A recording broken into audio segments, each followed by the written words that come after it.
Hello दोस्तों, welcome to Legal Flight. It's advocate Avinash here. जिस मुद्दे के बारे में मैं बात करने वाला हूं आपने जरूर सुना होगा या जानते होंगे कि as per new guidelines of Bar Council of India, foreign lawyers और फॉरेन लॉ फर्म्स को भी इंडिया में रिकॉग्निशन मिलना स्टार्ट हो जाएगी और इसके रिगार्डिंग रूल्स भी बनना स्टार्ट हो चुके हैं, जिसका नाम है बार Council of India rules for registration and regulation of foreign lawyers and foreign law firms in India 2022।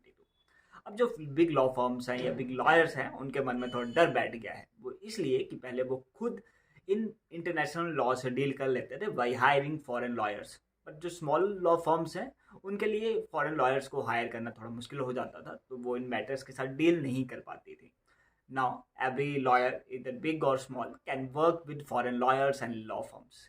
Even जो स्मॉल लॉ फर्म्स हैं वो भी फॉरेन लॉयर्स को हायर करके इन मैटर्स के साथ डील कर पाएंगी, बिकॉज पहले थोड़ा मुश्किल हो जाता था। पहले अगर कोई इंडियन बिजनेसमैन है जो आउटसाइड भी अपना बिजनेस रन कर रहा है, अगर कोई आउटसाइड इंडिया कोई डिस्प्यूट अराइज होता था तो पहले उसे फॉरेन लॉयर हायर करना पड़ता था, वो थोड़ा एक्सपेंसिव भी रहता था। अब क्या है कि now he can hire foreign lawyers in India for such matters. But जो फॉरेन लॉयर्स होंगे जो यहाँ रजिस्टर हुए हैं इंडिया में, वो सिर्फ इंटरनेशनल लॉज और केसेस से ही डील कर पाएंगे, वो इंडियन लॉज के साथ डील नहीं कर पाएंगे। सेम एज यूके, वहाँ भी अगर कोई इंडिया का कोई लॉयर रजिस्टर होता है तो उनके लिए हम फॉरेन लॉयर्स ही हुए, तो हम फॉरेन मैटर से ही डील कर सकते हैं, यूके के इंटरनल मैटर्स के साथ डील नहीं कर पाते। तो सेम यहाँ भी ऐसा ही है, कुछ अलग नहीं है।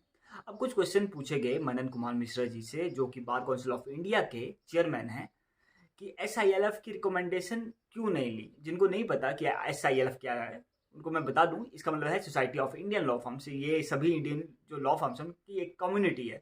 तो मनन जी ने कहा कि अगर हम सजेशन लेते भी आपसे तो क्या आप इसके लिए राजी होते, बिकॉज आपका काम डिवाइड हो रहा है छोटी लॉ फर्म्स में। सेकंड क्वेश्चन ये था कि इतनी जल्दी ये स्टेप क्यों ले लिया, तो मनन जी ने रिप्लाई किया कि ऑलरेडी हम 5-6 साल इस बारे में सोचने के लिए लगा चुके हैं, अब इससे ज़्यादा वेट नहीं कर सकते थे।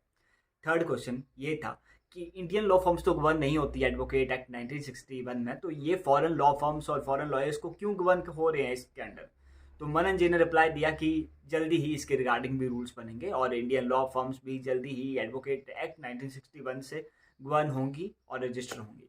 तो ये था बस आज की वीडियो में। वीडियो पसंद आई है तो लाइक करना, चैनल को सब्सक्राइब करना। इसके अलावा आप अपने ओपिनियन दे सकते हैं कमेंट सेक्शन में कि क्या ये रूल्स सही हैं या नहीं। चलिए मिलते हैं किसी और वीडियो में। Wish you all the very best. Thank you.